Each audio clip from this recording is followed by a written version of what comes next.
Ano nangyari nung panahon nung sumama sa inyo si Ali? Bali po, napakalaking tulong po ang nangyari ng simulang ginabayan po kami ni Bro Ali. Nandun po yung naging epekto ng pagtama niya sa mga maling gawain ng nakasanayan ng polo. Number one na po yung hindi pagsagot sa telepono na kinakailangan na araw. Kung hindi niya po nakumpronta at na ipaliwanag ng maayos na paraan. Simula po nung naisabi ni Bro Ali at na ipaunawa yung pagkakamali at saka yung maling gawain niya na ginagawa sa mga katulad namin district. Doon po naumpisahan at naramdaman namin yung malaking pagbabago at naitulong ni Bro Ali sa pamamagitan na ipaunawa. Paano ba yung ginawa ng polo na i-harass nila yung tao dahil tumutulong sa inyo? Ay, para po sa amin, ordinaryong tao po, talagang mali po. Okay, sabihin na natin na, ano ba, pagpalagay natin may kasalanan yung tao, tama ba na sila ang mag-aresto at magkulong? Sa akin po manggagaling talaga hindi po tama. Nakita niyo ba pangyayari? Opo, kitang-kita po ng dalawang mata namin. Paano ba nila ginawa yun? Set up ba yun? Set up po talaga eh. Sinet up ng polo ang Opo. isang OFW. So, paano sinet up? Sila bang nagtawag sa inyo, ang polo? Bali, ang nangyari po kasi nung Bro Joseph, nung time na yon, meron po talaga kaming schedule to go sa polo office. And then, ang purpose lang po talaga... Kayong dalawa ni Jan. Oo, kaming dalawa ni Jan. And then, ang purpose po talaga ni Bro Ali is to guide us. Gagayad niya po. Opo, kasi wala po kaming boses para magsalita doon sa polo. Ngayon, nung nangyari kay Alice, paano nila sinet up? Bali, ang nangyari po nun, Bro Joseph, nung panahon na nandun na kami sa loob ng polo office, talagang obvious na obvious kasi gusto na namin umalis nung time na yun. At pinipigilan talaga ni Well of Madrid si Bro Ali na umalis. Talagang gumagawa siya ng way alibi. Marami siyang kinukwento na hindi naman Related hindi kasama dun sa usapan. para makarating yung Para may makarating galit. yung tao na may galit kay Ali. may galit kay Ali.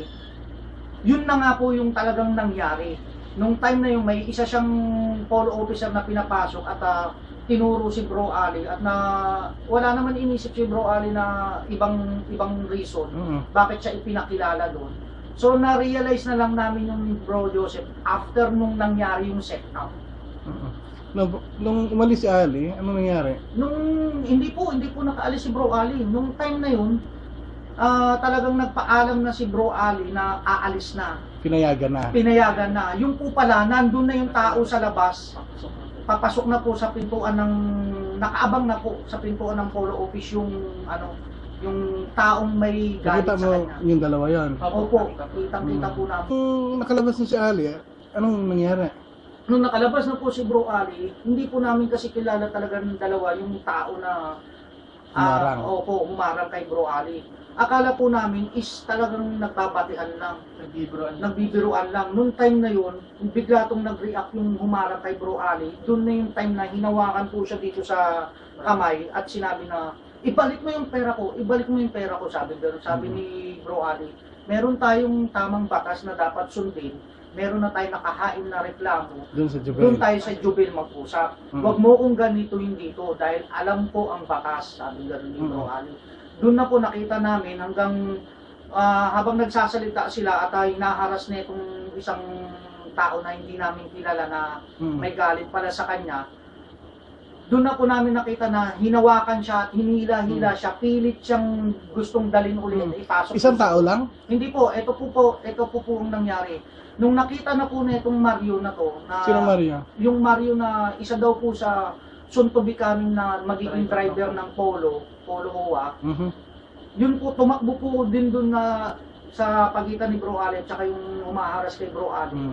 Yun na po yung time na nagtulong na po yung Mario at saka yung umaharas kay Ali para maipasok ng... Paano, anong nagsisigaw o nag-ano? Nagsisisigaw po yung Mario na sumama ka na, tapos grinab po ganun si Bro Ali sa likod. Tapos yung isa po, hawak-hawak yung kamay ni Bro Ali hanggang... Para lang pulis. Ano po? Para sa mga pulis, arresting Yun nga po. officer, no? Which is hindi naman po... Bawal naman sa yun paningin dito. at saka hindi tama. Sa tingin niyo ba dapat matanggal itong mga ganitong klaseng tao? Opo, nararapat po talaga matanggal yan kasi marami Sa tingin niyo ba itong Mario na naghahangad na maging polo driver ay dapat din maparusahan? Dapat po, hindi po siya deserving na maging isa sa mga empleyado ng gobyerno natin. Dahil At saka yung, ganito, okay. Nung pagkatapos nun, nagtawag pa sila ng pulis. nagtawag po sila ng pulis. Alam niyo na kinausap ko itong Madrid at yung mga tao na humawak kay Ali. Alam niyo ba kinausap ko yung mga yon na wala kayong karapatan huliin yan dahil hindi kayo pulis. Pangalawa, yung pending na case, nandun na sa jail. Ngayon, nagtawag sila ng pulis, yung hinuli ng pulis si Ali, tinawagan ko to si Madrid. Ang sabi ko, well, pakisabi dyan sa pulis na meron yung pending case doon sa jail. At kung malaman ng pulis na yan, na yung tungkol yan sa case sa jail, i-release niya si Ali. Hindi niya narinig, sabi niya, meron ako OFW na pupuntahan sa hospital, Joseph Murong. Opo, ayan, opo, ang dahilan. Maya, sabi niya, o sige, nagpupumilit kayo, ito na, sasama na ako kay Ali, ha? Ganon ang ginawa niya, ano? Pero hindi pala totoo. Hindi naman po talaga sumama. Hindi siya sumama. Opo. Nalaman ko lang yan, nung siyempre, pagdating sa police station, si Ali pinalaya ng pulis. Opo. Tapos tumawag ko kay Ali, nandun dito na ako sa bahay bro, pahinga ko muna. Tinawagan ko yan si Madrid. Nagpasalamat ako na sumama siya. Pero sabi ko, maraming salamat. Bisitahin namin siya sa kulungan. Tarantado, hindi ka pala sumama. Hindi mo pala alam na nakalaya. Oo. Sabi ko, kayo may kasalanan nito, managot kayo. Sabi niya, huwag yun ako damay dyan, Joseph, personal pa na issue. Hindi yan personal issue ngayon. Kinulong niyo yung tao na tinitira kayo sa mga maling pamamalakad nyo, kinaras niyo sa loob ng polo, kinulong niyo sa loob ng opisina mo, tapos sasabihin mo personal na alitan pala ng mga yun. Nakikisama siya sa personal na alitan na yun. So the following day, nung hinuli na tong mga Mario, yung mga tauhan ni Madrid, na mga hindi naman taga-polo, sila naman yung takot na takot, no? Tama po. Yung Mario daw, talagang Nagsisisigaw po, nag-iskandalo doon. nagsisigaw na Tawagin niyo si tawagin Takot niyo sa si pulis. Opo.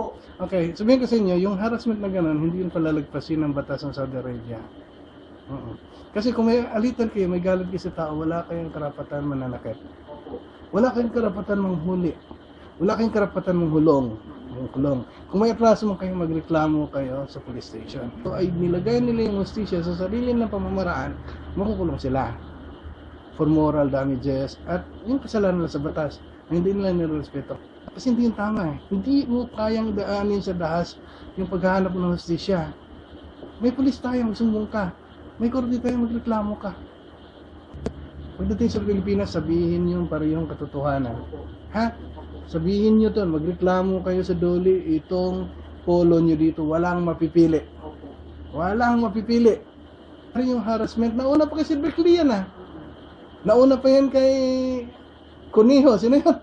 Di ba? Sumunod lang yun eh. Opo. Pero bago noon, meron pangyayaring ganyan sa Polo Alcobar.